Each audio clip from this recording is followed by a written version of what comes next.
It's match day. It's West Ham United who are yet to pick up a point at home this season, taking on Brentford, who are yet to pick up a point away from home this season. So at least one of those things are going to change. But we haven't won a game at the London Stadium since February. Just 2 wins at the London Stadium in 2025. So statistically, it's not looking too pretty. Hopefully, we can change that this evening because it feels like quite an important game. If we lose, does it mean we are going down? No. If we win, does it mean we are staying up? No. I think some people think we're going down anyway, regardless of tonight's result. Maybe it would make some people think, actually, we're in trouble. It would make me a little bit more worried, don't get me wrong, because I think we need 9 more wins this season to stay up. And this is certainly one of those fixtures I'd be looking at saying, that's one of the 9. You've got to win this one. That's why I do think it's a must win. Not necessarily, like I said, because of the impact in the season, but because of this run of games. We play Leeds on Friday. It's quite a quick turnaround for Premier League games, given that it's 2 weekend fixtures. It's not a midweek game week here. And that Leeds game perhaps isn't as scary as it perhaps was on Friday, given they've just lost to Burnley. And I still think 4 points from tonight and the game against Leeds is a good return. Might take the pressure off that Newcastle game a little bit. But even that fixture perhaps isn't looking as scary as it was on Friday. I'm adamant these next 4 games starting tonight are really important as a collective.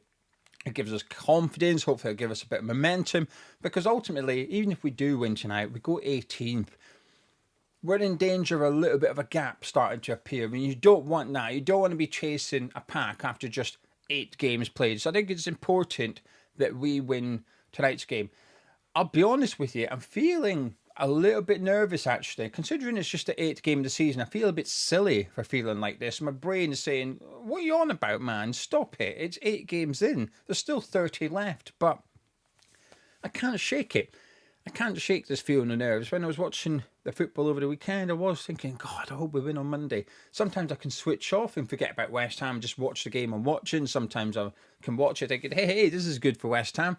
But I didn't really feel like that. I think the only result that was good for us at the weekend was Wolves getting beat by Sunderland, because I think Sunderland will stay up and it kicks Wolves into more trouble, really. And that fan base is really reacting to their bad form so far. And we need to avoid that as much as possible. Yes, there's protests going on against the board, but what we don't want is any ill feeling towards Nuno, which I don't think will happen even if we lose. But the players need to start bucking their ideas up a little bit. As I said in the preview, I can accept if they don't get on with the manager. So if they didn't get on with Lopetegui, fine, I can accept that.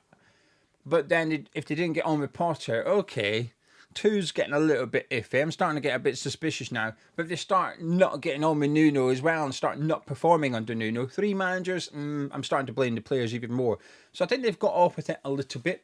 But I think they can turn it around very, very quickly in regards to how we feel about them, which is you start playing well under Nuno, you start putting in the effort, we start picking up points, and you'll get away with the performances that you've had under Lopetegui and Potter in the main, and for most of them, perhaps not all of them. But speaking of something needing to change statistically, there will be at least one thing changing from West Ham's starting 11. So from Monday night football to Monday morning nonsense, let's load up the tactics board. And I should say, if you're new to the channel, please do subscribe. If we can get 47,000 subscribers today, that would be fantastic. We've got 97 to go. So we've got this video, then we've got the build up showing the review later. It's possible. So if you're new to the channel, please do subscribe. Also drop a like on it by clicking the thumbs up button. Right, this is how we lined up in our previous game against Arsenal, and we know there's at least one change because Fullkrug is unavailable. So the only 2 players not available for selection is Fullkrug and George Earthy. And I want to discuss what I think Nuno's going to do, and I'm interested to see what you think Nuno will do. If you're going to get involved in the comments, if you're going to talk about what you think Nuno will do or what you want to do, make it clear which is which. I'll tell you at the very end what I hope to see Nuno do, but for now, this is prediction time. So first I want to discuss his options, because I think he's got 4. So the first one is the obvious one, which is to put Callum Wilson in. And I say obvious because he's the experienced striker, you're taking a striker out, you're putting a striker in. But the thing that makes me think he won't do this is because he's not had a minute yet under Nuno. 2 games so far, and he's not even come off the bench. Now, bearing in mind, the game against Arsenal was done, and he opted for Callum Marshall. Perhaps that's why he gave Marshall minutes, but I think also the nature of the game suited Marshall more.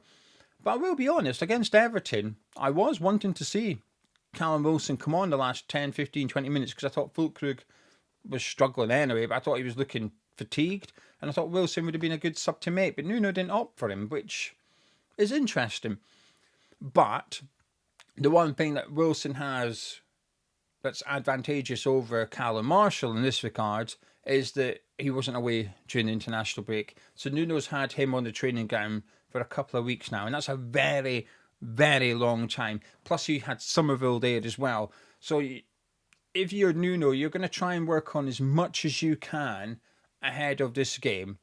And half that players that you're looking at now, half of them were missing, but Somerville and Wilson were there. I wouldn't be surprised if most of the 2 weeks he was just getting Somerville to cross it and Somerville to get down the line and build their understanding. So I think that's the most obvious one, or perhaps the least surprising one. I think that's the one that we'd all go, oh, okay, fair enough. I get what he's doing here.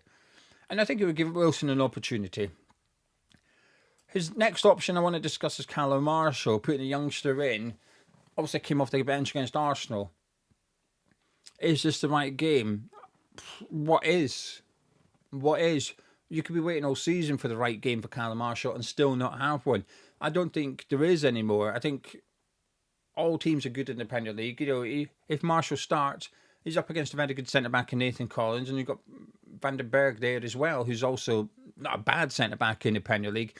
So, and Brentford are one of the poorest teams in the Premier League. So, what are you waiting for? Burnley, well, you'll point to their defensive record and say, yeah, but they're all right defensively. The Stevies are really good defenders. So my point is, if it's not tonight, when's it going to be?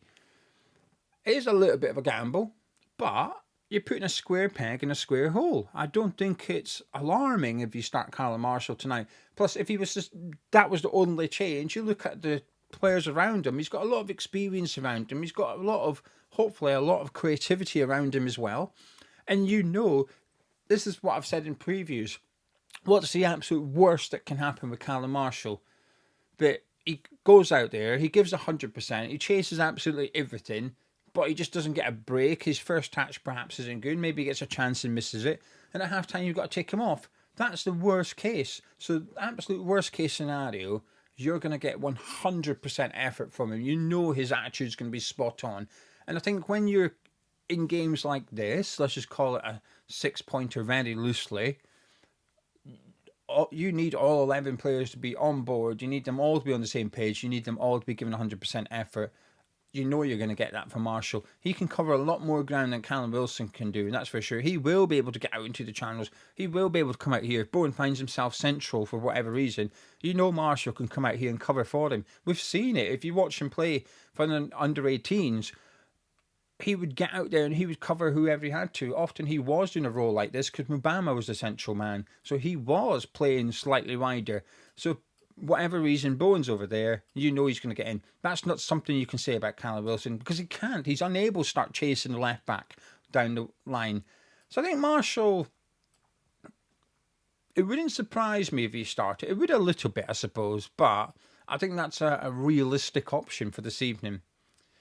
Then we're into the scenario where you start moving the pieces already on the board and you don't just bring in a striker. We're out of strikers now. It's now a case of looking elsewhere in the team and what you're going to do. And historically, under Potter, under Lopetegui, and even under David Moyes, the answer would be to move Jared Bowen up front.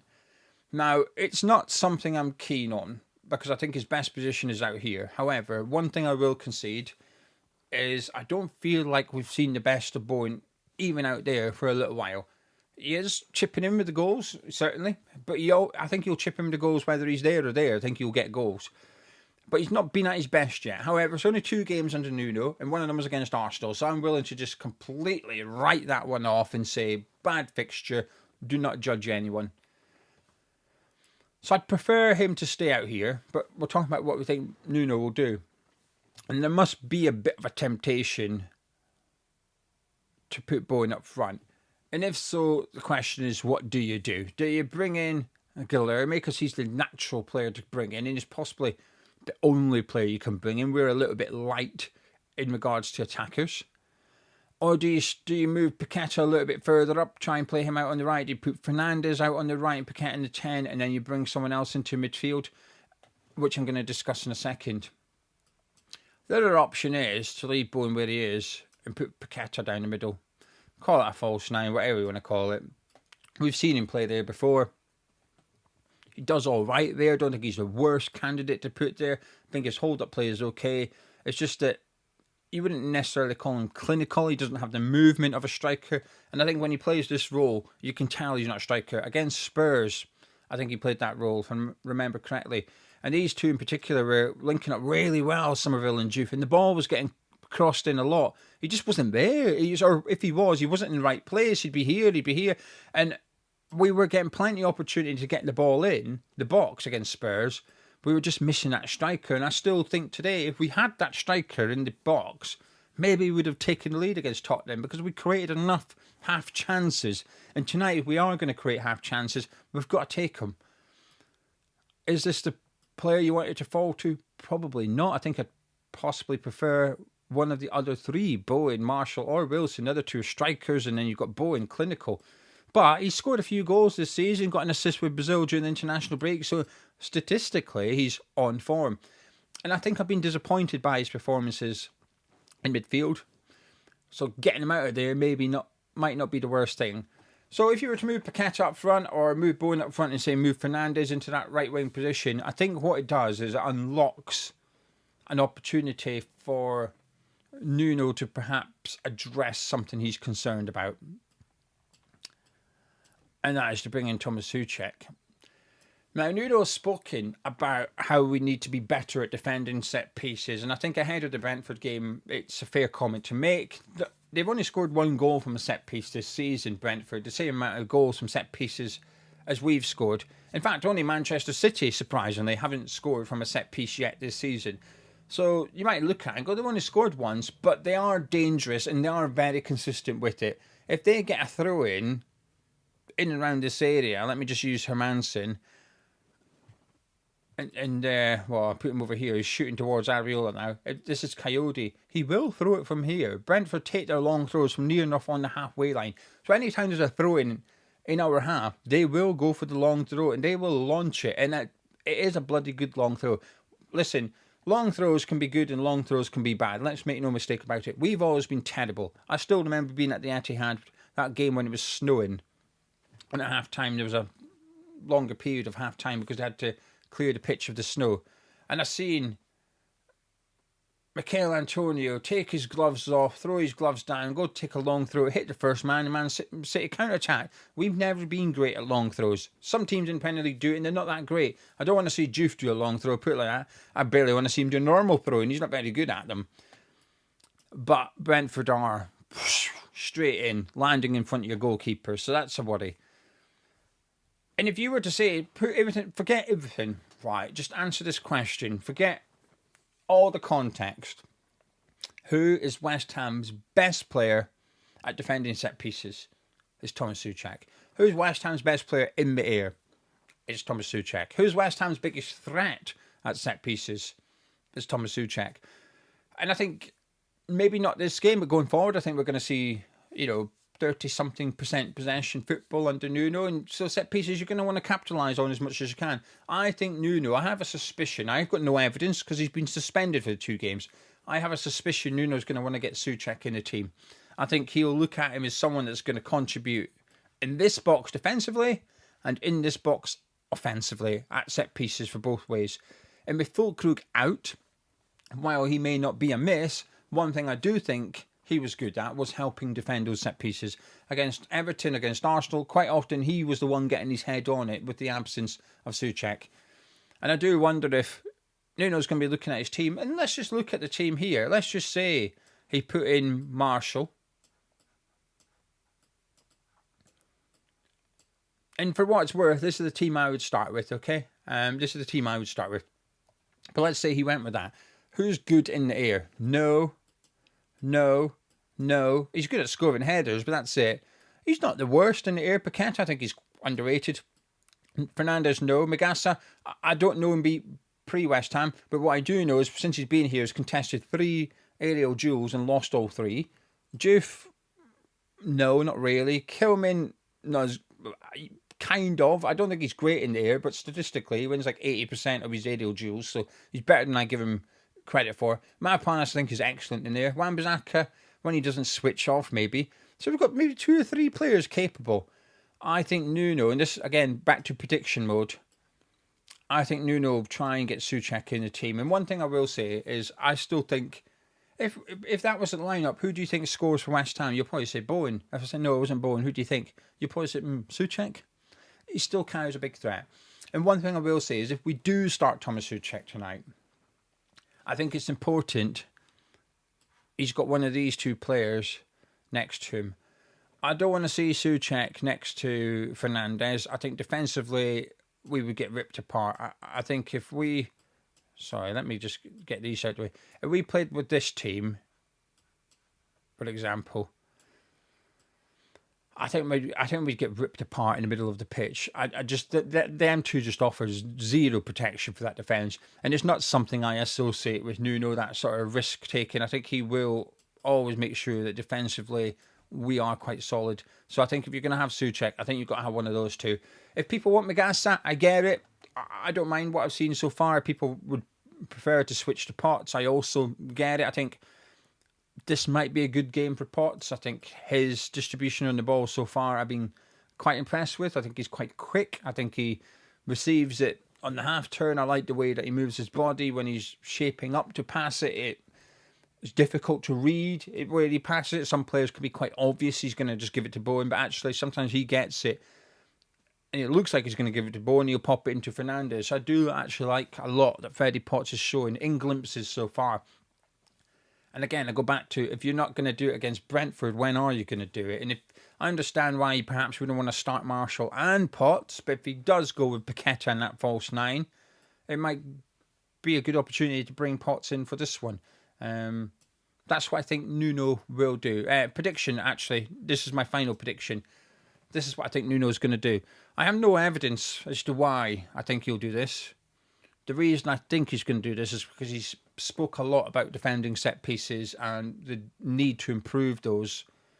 And I think the easiest way, the best way of improving how you defend set pieces is by bringing Tomas Soucek into the team. Now, he's not had a good international break by all accounts, by the sound of it, going off the back of what the Czechia media and fans have been saying about him and the national team. But I don't know, I just wonder if Nuno's going to look at him and think that's the guy that I'm going to use to become better defensively and more of a threat offensively. And that's the other reason. It's why I want Potts or Magassa in here. It's not just protect the defence, it's going forward. You want to get him in the box, right?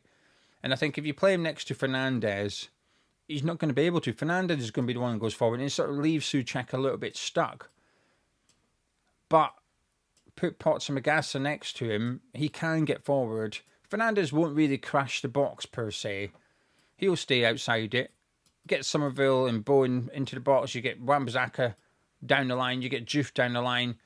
And if you can get Soucek in the box, you've got someone that's capable of getting on the end of it and getting a goal. Anyway, there you go. Welcome to Monday morning nonsense. If you've somehow enjoyed this video, please do drop a like on it. Get involved in the comments below. Let me know what you want to see and let me know what you think we will see. If you're going to the game, I hope you enjoy it. If you're not going to the game, we are live at 6:55, 5 to 7. We're live on this channel with our build-up show where we will be discussing the lineup that Nuno's put out. So please do come and join us. Be much appreciated to have your company for the evening. And I will be doing the watch along because the subscribers keep persuading me to do so. Thank you very much. And I'll see you at 6:55.